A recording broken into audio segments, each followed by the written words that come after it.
Well, instead of looking at the past, they begin to look at the future. By looking at the future, they can start to see what they can change. They start to look at their own flaws. Those flaws aren't going to be fixed overnight. You got to look into the future, set a goal, and then start to make baby steps towards that end, because the future, there is possibility. There is opportunity for change. There is no change, no opportunity to change the past. You can learn from the past. Based on what you learn, you can change future outcomes based on that previous experience. By looking at your own flaws, and rather than stressing out over something that's out of your control, focus on what is in your control. You're not the signpost for someone else. Yes, you have access to signposts. Utilize your resources, but understand you are the one that needs to make those changes. All right, ladies and gentlemen, welcome back to the 37th episode of the Conscious Cast. I'm your host, Cal, along with my other boy, Jay. So today we're going to be starting it off hot with some nice audio for you all to listen to and to reflect and think about, as I have never heard this before,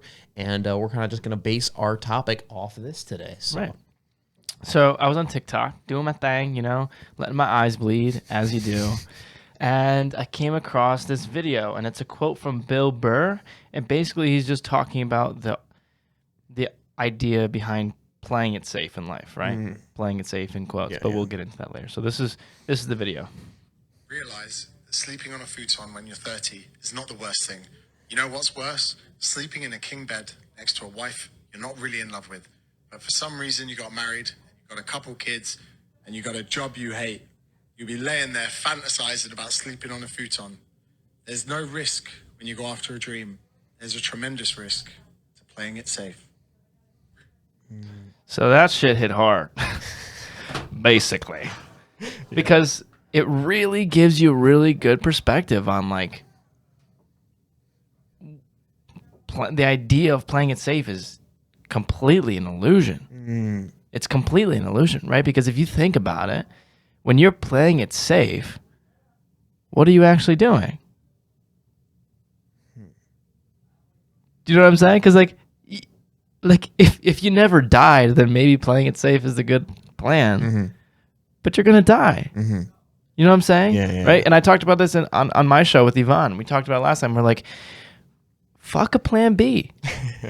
Because honestly, if you think about it, right, you're gonna die, right? In the grand scheme of life, you are gonna fucking die. Everybody dies, right? And I know it sounds corny and cliche, but if you play it safe and do the job that mom wanted you to get and get the comfortable thing and do the safe path, the path that doesn't make you feel uncomfortable or doesn't have a lot of bumps in the road or doesn't have anything where you have to overcome a tremendous amount of fear or adversity to get to where you want to go, you're not actually going to be in a place that you think you're going to be in. The only reason why it feels good is because it's comfortable. But looking at it long term, like the quote says, is you'd be dreaming about sleeping on the futon, having no money, pursuing the things you love to do, rather than being married and having it all figured out because you're supposed to have it figured out. And a lot of people fall into the trap. And I it's really, really fucking sad because right now my best friends and my peers, the people that I'm surrounded by on a daily basis, and as you could probably tell too, is we're constantly surrounded by people that are beginning to actualize those kinds of lives, right? We're juniors going into our senior year of college, right?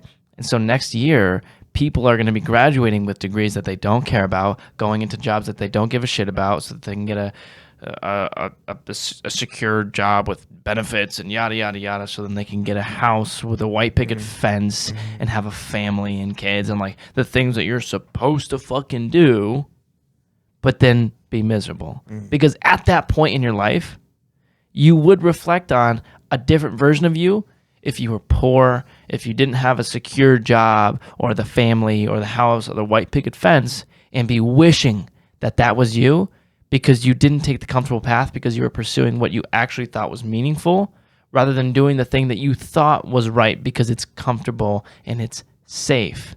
But the idea behind safety and security is just an illusion. All it really is comfort because you don't have to go past the things that you're afraid of. But that's kind of what that quote made me think about. Yeah, man, that was it brings me back down to just kind of that whole the school episode we had, and it's why are you putting in this much effort for something that's not gonna bring you the value that you think it's going to bring you, right? Like, so getting that 4.0 or getting that job, getting that whatever, you think maybe in the moment it's going to be like this amazing achievement. So like it begs the question, so how, like what is the value that it's bringing, right? Like what is the point behind you getting into something, right? So like you said, but why not risk it all, right? Because you only live once, right? Yeah. And so, but I also think with that too, it's like I think having a plan B is okay. Like you might disagree with this, but having a plan B and like having so let's just say plan A goes out the fucking window, right? And plan B, you like have something to fall back on, right? And so I think Why though? No, I'm getting to that. So No answer right now. just because if you throw all your cards out the window, right? And then you're left with nothing, right? I think if you can take a calculated risk, and when I say calculated risk, because I was like literally thinking about this morning. One of my mom's, I don't know if it was clients or something like that. Her like I think she was a teacher, and she was like, I don't want to live this lifestyle anymore. I don't like it. And she ended up quitting her job and became a waiter in like New Hampshire or something like that. Like just wanted to live a better life that she wanted to. But she said it wasn't just like some random spontaneous thing. It was a calculated risk that she planned out over time, right? And so kind of like getting into that, like if you get into a career that you necessarily don't like or you find to be dreadful and you're like, oh man, I cannot spend the rest of my life doing this. I think you might actually create a worse life for yourself if you were to just drop that job tomorrow and not take a calculated risk. Yes, it may make you feel happier in the moment, right? But like, what if you have no money coming in, right? You're not going to have, and you have like no, I guess, supply to do things anymore. I get that. I get that, and I understand where you're coming from. Yeah. I just think that when you go into plan A, having a plan B, you're going to resort to plan B when plan A gets hard, not when plan A becomes impossible. Yeah. You're going to resort to plan B when plan A is you have a couple dollars left in your business and you have to do some crazy shit to try and get your cash flow back and do it or whatever. You know what I mean? Yeah. But like, it's a part of your journey. Yeah. But if you have a plan B that's set in stone, like I have a specific job that I can definitely fall back on and I can downsize my house here and do this and this and this if plan A doesn't work out. But most people define working out completely terribly, which is why I think don't come up with a plan B, right? Plan A should just change. That's what should happen, right? Because I don't know. I don't know. I personally don't know anybody, and even speaking for myself, like if I had a plan B, I would fall back on it. I would, right? A perfect example is like with my TikTok page. Right? If after a couple weeks, which this did happen, my videos weren't hitting over like a couple hundred views, and they weren't getting off the ground, and simultaneously, which would be the actual reason why, I have the judgment of my high school friends running through my head every single day, every single video. I'm thinking like, oh my gosh, I know they're sending this around. I know they're laughing about it. They're thinking, what the fuck is he doing? He's such a clown. Like, what is he doing? I would resort to my plan B.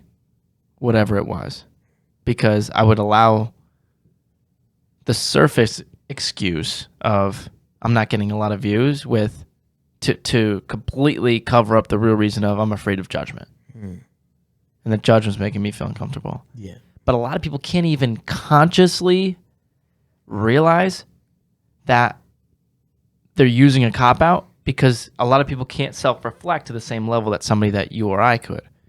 But that's not the point. The point is, I think everybody should stick with the philosophy of never, ever, ever, ever, under any circumstance, create a plan B. Ever. If plan A really, really doesn't work out, your next step is still plan A. Just because what you're doing changes, or the path or career path or whatever it is that you're doing changes, doesn't mean you're still not on plan A, right? Because you have to look at the big picture. You're going to be on your deathbed one day, right? For most people, you're going to be 80, 90, close to 100 years old. Looking back on how you spent your time, that shit's real. Like, it's so real, right? And when you're there, right, and you're having your last couple breaths, the safety and security of your job, the house with the white picket fence, the stress that you could have gone through because you didn't have a plan B and something safe to rely to fall back on is not going to matter. None of it's going to matter. The only thing that's going to matter is, did you fully actualize your potential, right? And in the same sense, this is what my friend Yvonne and I were touching on in my podcast is when you don't pursue your plan A, when you fall back on a plan B or even create a plan B, you're being selfish, right? Because plan A, granted it's scary and there's judgment and there's a bunch of bullshit that will come with it, plan A is where you're actualizing what you think you're the best at, right? Because that's what your purpose is. Your purpose is what you're really good at and what you enjoy doing. Those overlap. That's one of your purposes. And plan A, 99% of the time, is something that's aligned with one of your purposes, right? And when you're aligned with one of your purposes, you are helping a ton of people. But when you fall back on plan B, maybe it's something you're sort of good at, but you hate to do, and you're not. When you're doing something that's not aligned with who you are, aka, as cliche as it sounds, your purpose, you're not helping as many people as you could. And when you have a plan B and you fall back on it, it's selfish, right? Because there's all this potential left on the table, right? Like if I resulted back to being a dental hygienist instead of pursuing the life coaching thing and creating content and things of that nature, then the amount of lives that wouldn't be changed is insane, right? And to think about the lives that those people are going to change, and those people are going to change, and those people are going to change. Like the ripple effect goes on and on and on. But if I had a fucking plan B, I wouldn't have gone through it, right? Because the second TikTok got scary, or content creation got scary, or somebody gave me the idea in my head that I'm not going to make a good life coach or whatever it is, I would have been like, it's okay, I'll do dental hygiene. Yeah, so I think what I got from that was so plan A is like you said, like something that you enjoy and it's your purpose, right? And so with that, it's like your dream, right? And that dream is always going to be there, right? And when I say dream, I mean like your passion, right? What you want to make happen, what you want to become, what career you want to have. And so no matter if external factors come in your way, right? And then you kind of have to alter that path and alter your course of action, right? So let's just say hypothetically, you might not be able to pursue that dream as much over time as that passion, as like those obstacles come in, right, and you have to adjust, you'll always have in the back of your mind, no matter if you, like, so for instance, take school. I always, like, I've had like a passion for YouTube, right? And like a passion for content creation. Yes, not all the time. I'm not always gonna put all my eggs in one basket, but I'm always going to be able to make time for that content creation, because there's like I was saying before, you're not always going to be able to do what you want, right? Just based on the society we live in, right? We have to do things we don't want. Like we have to work, right? But if we can develop our passion, right, and always continually exert effort into it and continually work towards a goal, right? So for me, I guess you could say like making content once a week on YouTube, posting on social media, like, yeah, I got to do other things because I don't have the money coming in from this passion, right, to like just do it full time, right? Yeah. And so I have to do it part time, but I'm still doing it, right? So I'm still on plan A, but I guess you could say within that plan A is plan B, because plan B, I get what you're saying. I'm not saying put all your eggs in one basket or like, utilize plan B and like fall back on it. What I'm saying is like utilizing that plan B to help plan A flourish completely, right? You're not falling back on it. You're utilizing it as a tool to propel you to maybe do content creation full time and like make this a career. So it's really about, if you have a dream and you have a passion that you want to be your lifestyle, right? And just what you want your life to be, right? And how you think it would bring you maybe like the most happiness or bring you whatever your ultimate goals are in life. I think it's always setting time aside, putting in effort, setting time aside every single day or every other day, or always just thinking about it. And that way, over time, you'll be able to hopefully achieve those goals. Yeah. And when you put it like that, it makes a lot more sense. But just in my eyes, I guess it's just a matter of how we define it. That really, to me, isn't a plan B, right? Okay. Because you have to work a 40-hour-a-week job that you don't like to then on the side work on your passions and your and your purpose, like that's a part of plan A, right? If you got to wait tables or do some 9 to 5 job, but then from 7 o'clock till 1 in the morning every night, you're building your business, you're doing whatever it is that you're passionate about, you're pursuing your purpose. That's different. Like that's still plan A. And a lot of times that's what's required, right? And you look at a lot of the stories of people who are living out their plan A's, they had to start there, right? But I think that, granted, there are a lot of moving pieces with this, but I think that when you start, like those things are necessary, right? You're not just going to start off as some super successful person on TikTok. Like maybe you'll have a couple Charlie D'Amelios where like she can literally go from a 15-year-old in high school and then post a couple videos of her shaking her ass on TikTok, and now she's getting $1 million deals. So then she then just gets put into content creation, right? But that's 1 in a million. 1 in a Billion. one, like literally 1 in a billion. Yeah. But for most people, and the people who we look at today who are uber successful with whatever they've done, they started in a place where they were doing things like waiting tables all day and then go home, eat, and shower, and then do their thing for the rest of the night, right? And they would do that for years, right? Those stories come up over and over and over again. But it wasn't like they were like, well, I'll just wait tables, and then I'll work my way up and be the manager of the restaurant or whatever the fuck it is that you're going to do. So do you think everything that you do in your life should have some connection to that ultimate goal or kind of way or like what you want your life to be? Well, yeah. Well, I mean, when you word it like that, yeah. I mean, because when I say like, when you say it like that, it's like, do I think everything I do all day, every day should be relating back to being a better being a better life coach and a better content creator or whatnot? No. But the reason for that is because there's more areas of life that matter, right? So I'm not saying replace some of that time. Let's say I was going to use 100% of my time all day, every day to becoming the best life coach possible, best content creator possible. Would I be an amazing, crazy good life coach, crazy good at content, pumping out the best content in the world? Maybe, probably. But then what about your physical health? What about your mental health? What about your relationship? Right? What about these things that really, really, really matter? Right? And so there's going to be other parts of your life that deteriorate. And now that I say that, I actually think that, because it's more complicated than that, Because now that I think about it, I'm like, what would actually make me a really, really good life coach is building really good relationships with my family and my friends and having a good intimate relationship. What would make me a really good life coach is taking care of my physical health to the best of my possible ability. What would make me a really good life coach is working my spirituality and my religion, right? So maybe the answer is actually yes, but it's not what you think it is. Yeah. Right? Yeah, because not everything, like I think you answered that very well, because if like you said, if you dedicated 100% of your time to becoming a life coach and just becoming a content creator, like that would always be on your mind, and that's highly unrealistic. But see, that's what I'm saying is I think I am.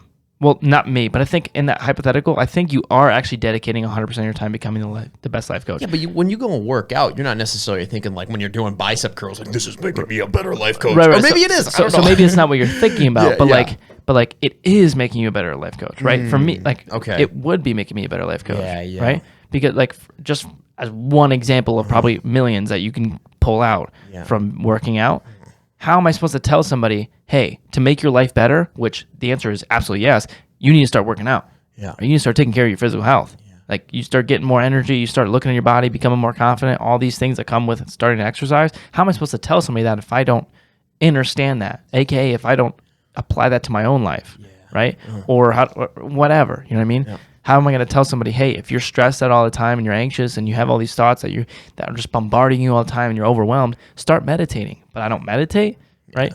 So there's my spiritual aspect. But during that time of meditation or during that time of exercise or building relationships or doing whatever it is that I'm doing that's not directly related to life coaching, isn't somehow in relation. So I think the best way to go about it is to answering the question, which is a very broad question, is if you're aiming up and your actions are aligned with aiming up in life, it will help you in every other area of life simultaneously, right? Because if you can think about it any way. If you meditate consistently, you're going to have way better relationships with your friends and your family and your intimate relationships. If you exercise, you're going to have better relationships. If you exercise, you'll have better meditations. If you meditate, you'll have better exercises. You know what I'm saying? Like all these things affect all these other things. And when you aim up, everything helps everything else. Does that make sense? Yeah, for sure. Because like you said, because like if you're suggesting to someone and giving advice on like how to meditate, but you don't meditate, it's like dude, like come on, man. It's like a fat trainer. Exactly. You're like, Which there are a lot of. There are. It's like a fat doctor, right? And so, interestingly, that brings up a good point because doctors, right? Maybe this is going on a little side tangent, but fuck it. Let's go with it. People will have the conceptual knowledge, right, and know what to do, but they won't apply it to their actual lives, right? And so a doctor will come in and be like, okay, yeah, take this, or do this, and you'll be good. And so, or maybe they're like, oh, how do you lose weight, And it's like, oh, you got to eat in a calorie deficit, And it's like they're obese, And it's like they know exactly what type of nutrition, and they don't have that type of nutrition. Side question in their on life. that. Why do you think that? Because I'm trying to think about it, but like my brain's not coming to a logical answer right now. Why do you think that that's so different? Right? So like, why do you think it's so different when somebody gives you advice coming from a place where they apply it themselves versus somebody who gives you the same advice but doesn't apply it themselves, right? So like, why is it? Because like the way it feels, right? And it is very obvious the way it. Like, oh yeah, that makes sense. Like you would want to listen to a trainer who's in shape versus a trainer that's fat. Yeah. But why? My question to you is, why do you think that is? Why do you think that it's easier, or why is it better to take advice from somebody who's actually applying it versus somebody who's not? I think it depends, because if you're taking it from someone, I think if someone has been through, like, okay, so if they have the conceptual knowledge, right, and the experience, that will give you the best advice possible, right? Because take, for instance, like Bill Belichick, right? Guy is obese, right? But he's played football his entire life, right?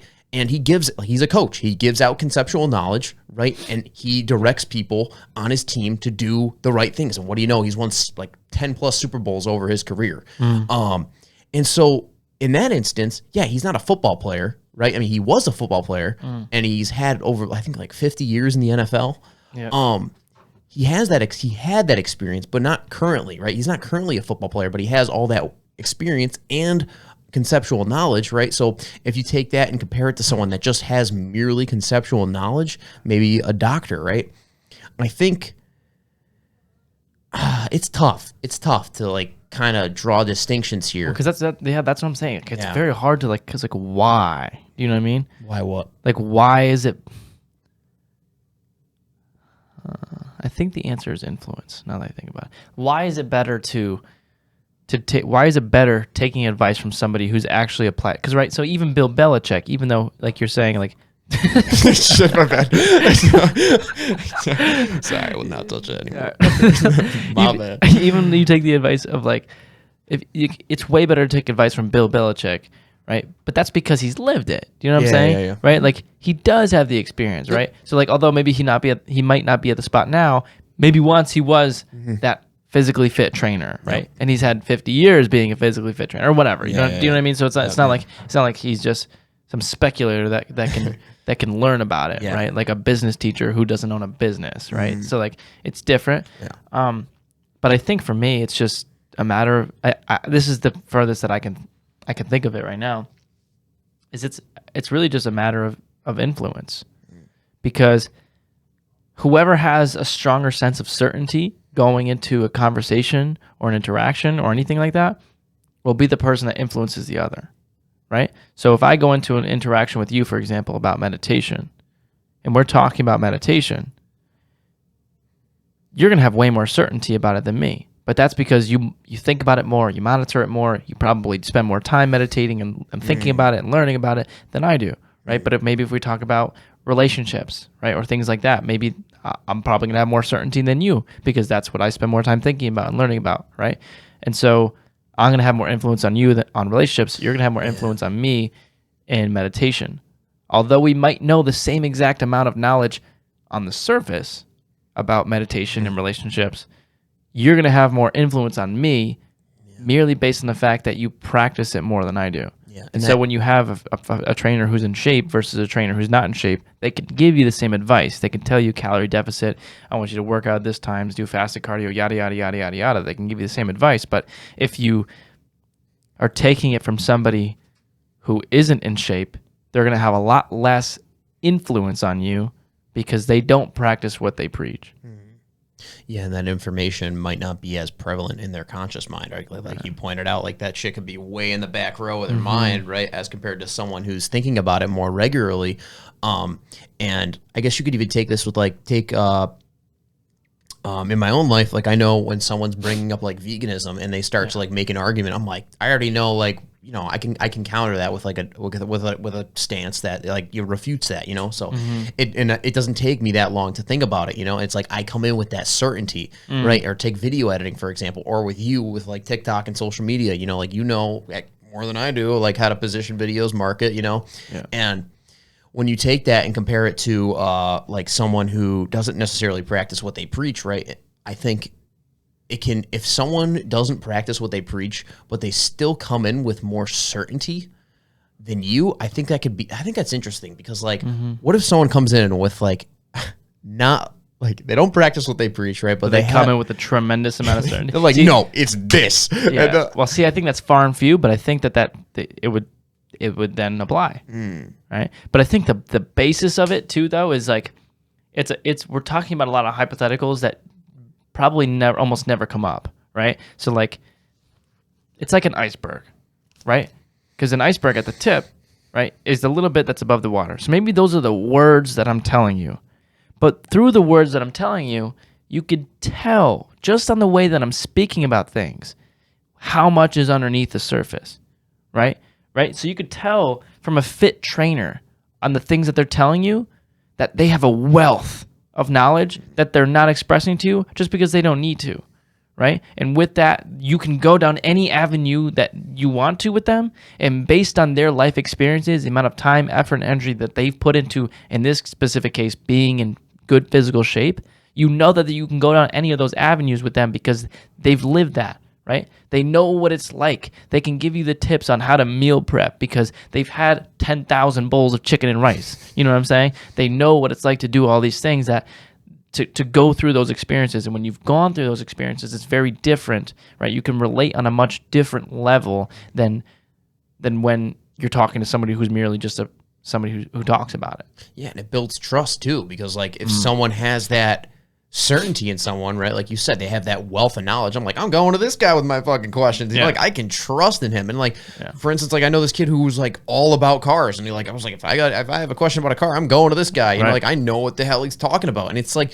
similar to you. You pointed out this maybe in the capitalism episode. It's like, do you want what is it called? Plumber that doesn't know what the hell they're doing, right? You want a plumber that knows what they're doing, right? And so I think having that trust, right, does require that an individual knows what they're talking about, right? And that might be kind of obvious. But yeah. I mean, and like that certainty of, because if I don't know the answer, I got to go to someone else for the answer, right? And maybe, okay, it'll be like, oh, meditation, go within yourself. Okay, I get that. But like, with like practical matters, right? Like, how do I get to this place, or how do I cook, a pizza or whatever? Like, you go to someone that knows what they're talking about, right?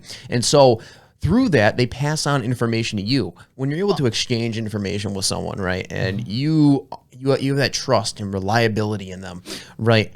And it's like similar to you. Like, I know if I have a question about like relationships or something like that, like I know I can go to you and I'll get a good perspective that can really help me. And so asking questions, and not just like asking questions to people that you may not necessarily because if you're always in the same circle, right, and you're always like asking questions to people that you know aren't the most reliable, you're gonna get kind of flaky answers, right? And you're not gonna get very useful information. But if you have people in your life that you can reach out to, right, and you have people that you be like, oh, maybe like he seems like he knows a lot. Let me ask him some questions. Let me pick his brain, right? And then you pick his brain, and you're like, and then you apply that stuff to your own life, and you're like, wow, that shit is really helpful. And then you start to build a relationship with that person, and then you can maybe, I don't know, exchange information with them. And like it's like building that reliability, that trust is so important because it can help you in so many ways. Yeah. Yeah, because you already know this, but most of the people spend most of their time getting quote unquote advice from people that just tell them what they want to hear, not what they need to hear, right? Yeah. And if you go to somebody, right? So like I hear this, like slight variations of this, like so many times it hurts. Like it hurts how many times I've heard this. Somebody will be in a relationship, right? And it's in college especially, it's always the controlling, and then as somebody is more controlling, then they're more of a fucking dickhead to them, so they treat them like shit because they're being controlled, but then they're treating them like shit, so then they're both at fault, right? But then they'll, after the relationship ends, they'll be like, nah, fuck her or fuck him, right? She was super controlling, or he was just a dickhead, or he's just stupid, or all men are trash, you know, whatever the fuck you're gonna say. Yeah, they are. Yeah, facts. But when you go to your friends, and all they do is tell you things that are making you feel better about the situation temporarily, all they're doing is disabling you long term, right? Because your friends know where you fucked up, right? Like if you were a controlling asshole because you're insecure about yourself, and that's what caused your boyfriend or girlfriend to be a fucking dickhead, right? And all you're doing is saying, well, they're just a dickhead, that's why I'm not with them. And your friends are telling you, yeah, they're just a dickhead, that's the why you're not with them. And your friends aren't telling you, no, you're insecure, and that's why you were controlling, and that's what you need to work on. You need to work on building confidence.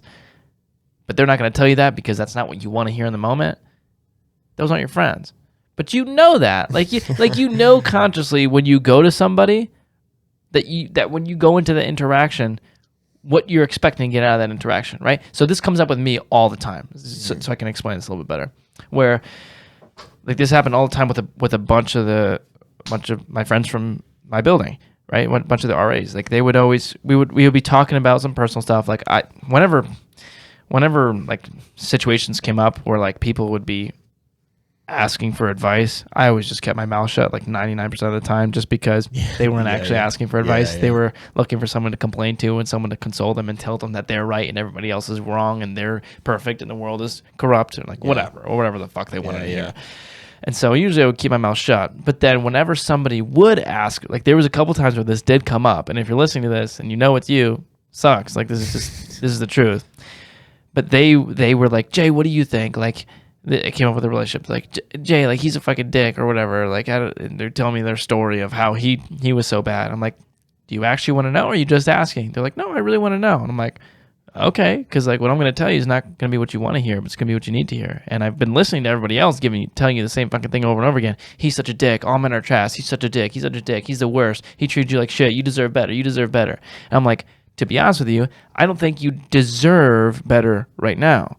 And she's like, what the fuck? And like she just started getting pissed. I'm like, listen, the reason why you don't deserve better is because you don't do anything to deserve a better person in a relationship, right? You don't take care of your physical health. You don't take care of your mental health. You aren't working on any sort of levels of self-improvement, right? So you don't value yourself. And until you start to value yourself, you're not going to earn a better partner in a relationship, right? Because that shit's earned, right? You can't just exist. You're not just born, you're put out of the womb, and then all of a sudden you're worthy of the best of the best. There's a reason why there's a hierarchy of people who are worth more than, not worth more, but like who deserve more than others, right? Same reason why a lot of people are paid more than others. Is there corruption within that? Yes.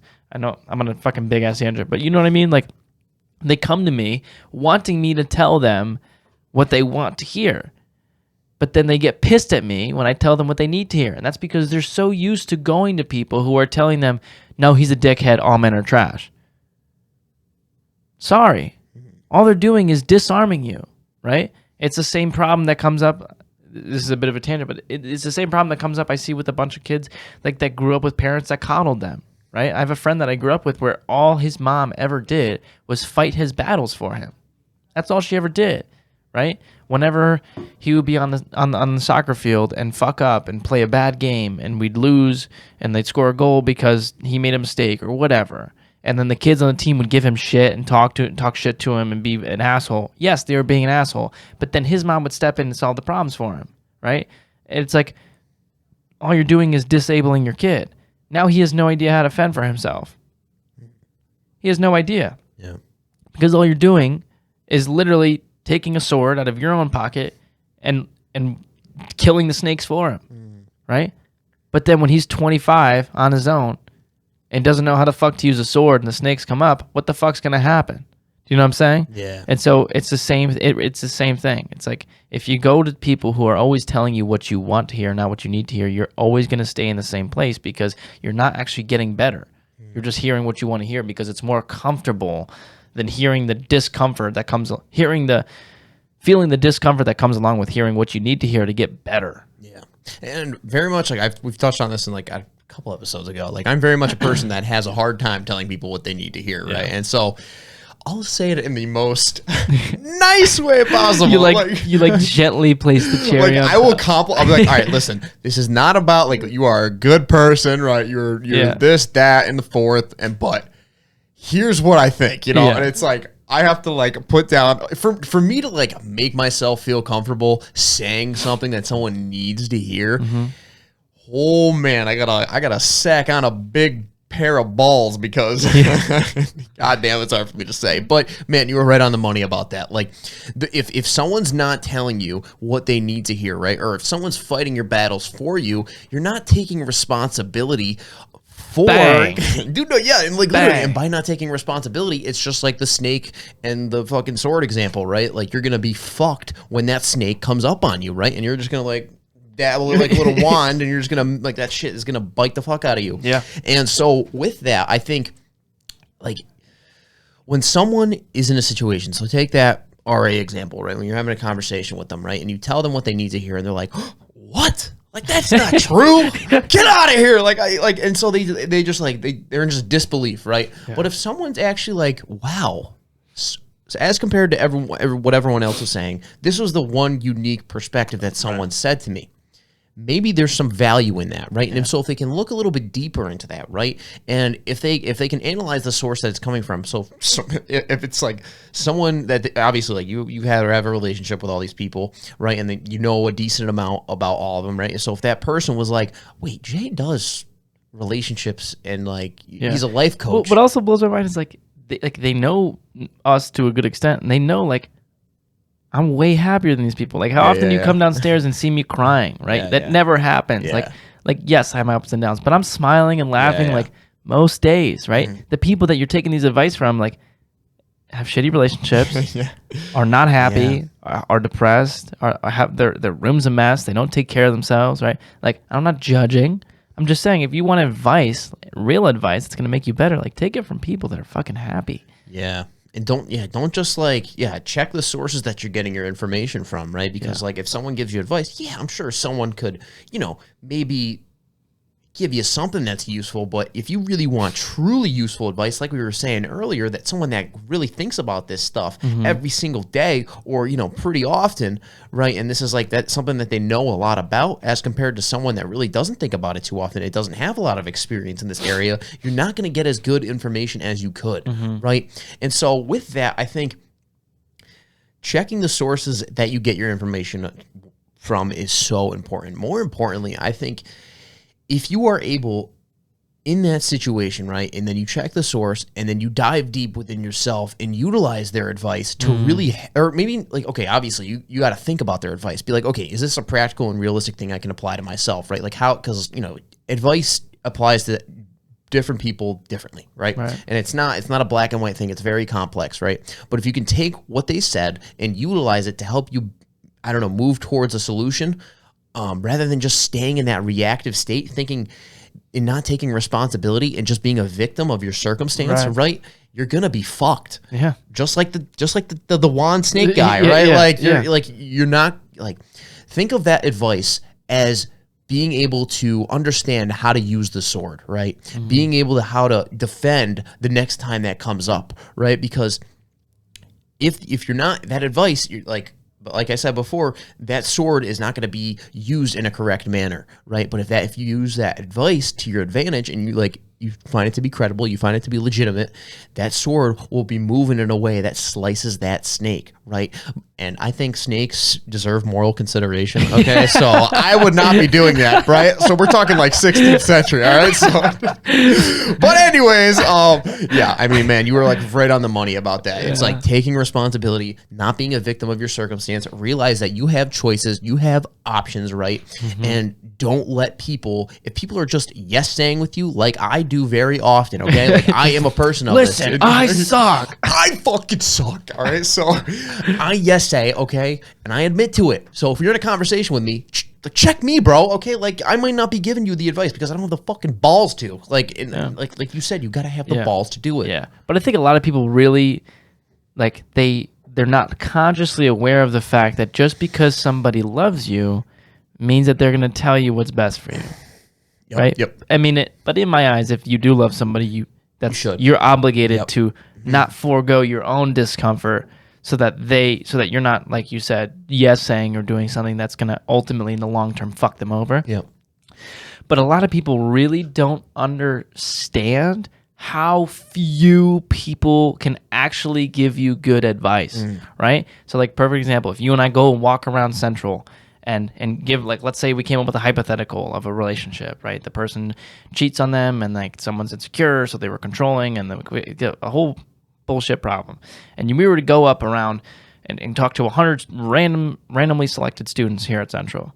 How many of them do you really think are going to be able to give you a good answer tangibly on how to live life better after that relationship, what to do to not run into the same problems over and over again, how to be happy as a result of that and to grow past that? 99% of them, you and I both know, are going to be like, fuck that girl, she cheated, like, you should fucking go key your car, or like whatever. Like, that's what you're going to hear most of the time, right? You got to think about that, because most of the people that you're going to advice, like you're going towards to get advice from, like, are the people who would say, fuck them, key their car. They're not the people that are saying, I get that she cheated, but what made you settle for somebody who's shitty? What made you settle for somebody who's the type of person who would cheat on you? Are you insecure? What are your habits like? Are you working out? Are you taking care of yourself physically and mentally? Right? Like, look at all these areas of life that matter, and you'll find out where you're lacking. Then from there, you can take responsibility and make things better. But like I said, the overwhelming majority of people are not going to be able to give you the advice that you need to hear so that you can be better. And you need to take that into consideration. Yeah. You need to. You move the scope of attention outwards and you start to look at yourself rather than questioning their actions, which, you might be perfectly legitimate in. Like you said, most people never even question themselves, right? And so with that, they end up in the same relationships over and over and over again, right? Because they have the same behaviors, the same habits, the same self-worth, right? Or same type of value that they give to other people. And that leads to them being in terrible situations that lead to a lot of suffering and, so on and so on and so on. And I think, turning that scope of attention inwards is so important, because it's like that proactive approach, and it's something that I do not think nearly enough people do, right? Like you said all the time, like this is one of your big things, right? If someone's cheating on you, right, you're at fault somehow, some way, right? And it's like people don't want to hear that. Yeah, people don't want to hear that, and it's like it seems so wrong at first, right? Because they're like, what? This person cheated on you, right? Like you got to take. I think it takes a lot of willpower and a lot of willpower and objective understanding to take a step back and be like, wait a minute. And to lose the ego. And think, like, it seems so obvious that, like, they were at fault, right? And which they are. But if you're able to see the underlying fault within you, that's what holds the most value. 100%. That is the diamond in the rough. 100%. That is the gem that you need to get to really help you progress in life. Right. And it's like those subtle details that you never see, right? But if you're able to be conscious and investigate just different, like these different areas of your life, like really reflect and think about this. And this is a message for me as well, because it's like, you know, it's not easy to do. But if you can really do that, I think it'll hold the most value, and it can really help you in your life and not make those same mistakes again. Yeah. I mean, a lot of people really don't think about the fact that, like, what good, like, right. So let's take the example again of cheating, right? They cheat on you. How is it serving you in any way, shape, or form to continue to talk about, think about, feel, and re-experience the fact that they cheated on you? What benefit are you getting from that? Yeah. At all. Yeah. Right? Even if they did other things, even if they were abusive mentally or physically or whatever, like they were fucked up in the relationship, yada, yada, yada, yada, yada. The list can go on and on and on and on of things that weren't your fault and are not your things to fix. Okay? You're looking at the list of them, right? Let's say you had 2 lists, right, of you and the person you're in a relationship with. And you have all their faults and the bullshit that they did, whether they cheated or whatever they did, and then you have yours. Oh, well, I don't have any. Okay, well, then this doesn't apply to you. If you're perfect and you're a perfect human being and you don't have any flaws, then feel free not to listen. But you're going to have your list because you're a fucking human being. What good is it to look at their list? Even if it's long and lengthy and things are italicized and bold and some of the things that they did and said were fucked up beyond belief and they didn't do anything compared to you, what good is it serving you to just keep looking at their list, complaining about that list, telling other people about how grandiose their list is? It's not. It's not. And the truth of the matter is, if you keep looking at your list and flipping it upside down and just keep saying, well, yeah, they did this, they did this, they did this. Oh, they cheated on me here. They were abusive in this way. They were fucked up in this way. They told me this. Think about this. They missed Valentine's Day. Yada, yada, yada. Like, great. But then when you go into the next relationship, that list that you decided to turn over is going to manifest probably the same problems. Yep. Most likely. And that's where you get the women that say all men are trash, or that's where you get the guys that say all these girls are just fucking hoes or whatever. Yeah. That's why that happens. Yeah. Because people don't want to take the responsibility that comes along with looking at your flaws. And that's why I think, because like it doesn't serve you to look at that list. It doesn't. It feels good, right? Because then you can play victim and get all this attention because your ego wants to feel like, oh, my life's so shitty or whatever. Yeah. But ultimately, once you flip over your fucking list, look at your flaws, see where you went wrong, that's when you're going to get into a relationship with a better human being. But until you decide to look at your flaws, you're never going to be able to, A, get a better relationship, and B, understand how your flaws contributed to deserving the person who has this big list of bullshit, right? And it happens all the time. You're insecure, so you get somebody who's also insecure. And that's why you both are controlling. Yeah. But you don't want to admit that you're insecure. You just want to talk about how fucked up your ex-boyfriend or ex-girlfriend was. Yeah. And if that's you, so be it. But that's not what's going to make your life better. Yeah, it's like those lists of bullshit will equal each other in somehow, some way. It always does, dude. Because it's like, listen, maybe sometimes it won't. Maybe somebody completely deceived you and you're actually a really good person and like they're just fucked up. Okay, like, I get it, but, like, first of all, like, are you staying in a relationship with them? Okay, you don't actually believe you deserve better. There's a flaw, right? Yeah. If you're in a relationship with somebody that's super controlling and abusive, right, you're probably very insecure. Not as a result of that fucking relationship. Don't give me that bullshit, right? Yeah, something deeper. Right, exactly.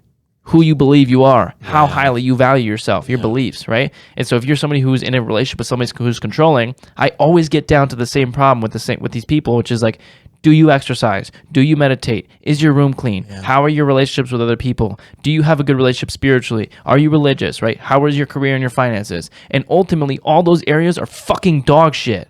And once they start working on those areas, they no longer need to be in that relationship with that person that's controlling because their sense of self-worth is now attached to them and not the person they're in a relationship with. And until you get to that point, you're going to stay in that relationship or go from relationship to relationship to relationship with shitty people because you don't value yourself highly. But you can continue to blame whoever the fuck you're in a relationship with and keep running into the same problems, or take responsibility for what you could take responsibility for. Doesn't matter how long their list is or how short yours is. It matters literally zero. The only thing that matters is looking at your own, figuring out where you went wrong, taking responsibility for it, and then fucking doing something to change it.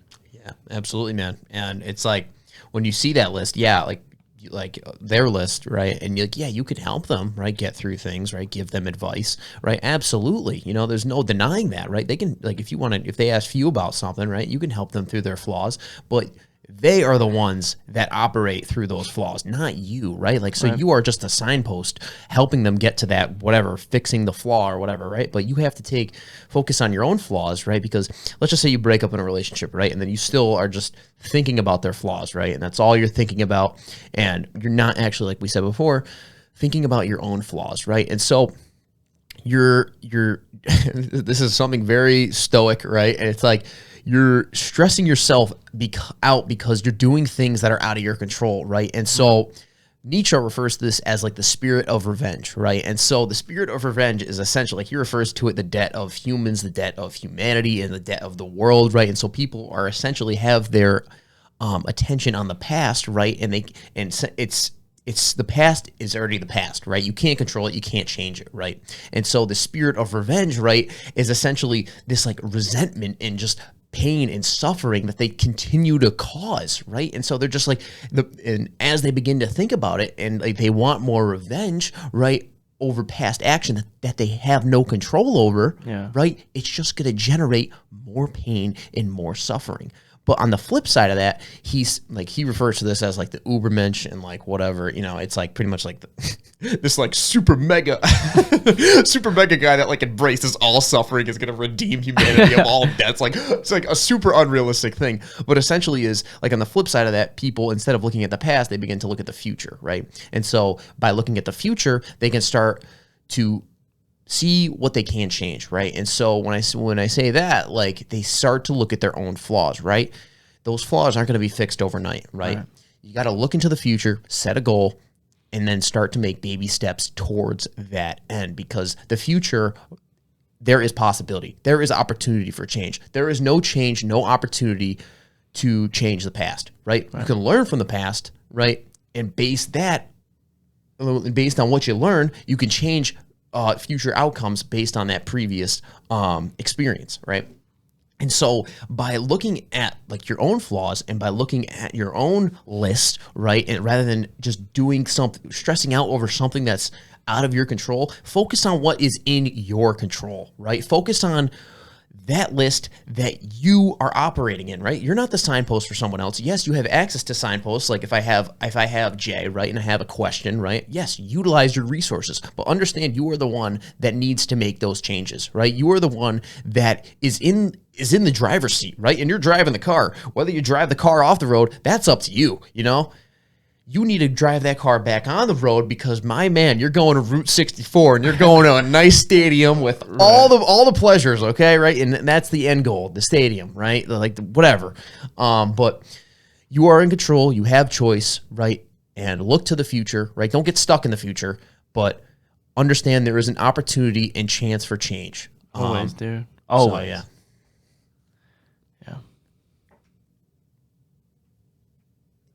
Alrighty, ladies and gentlemen, that has been the 37th episode of the Conscious Cast. I am your host, Cal, along with my other boy, G. Okay. So, you know, we talked about a lot today. We talked about information. We talked about checking your sources. We talked a lot about relationships, and I think it was a great episode. Honestly, like I think it's pretty fucking banger. Started off a little bit, whoo, and then we kind of like, you know. So it was a good episode. But where can they find you, my man Jay?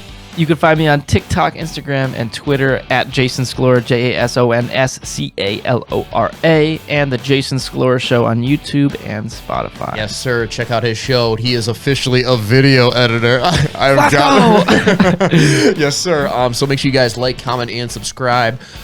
We're trying to get out 2 to 3 episodes a week now. Now that we're out of school, and so yeah, we're clocking out. Stay handsome and peace out, baby.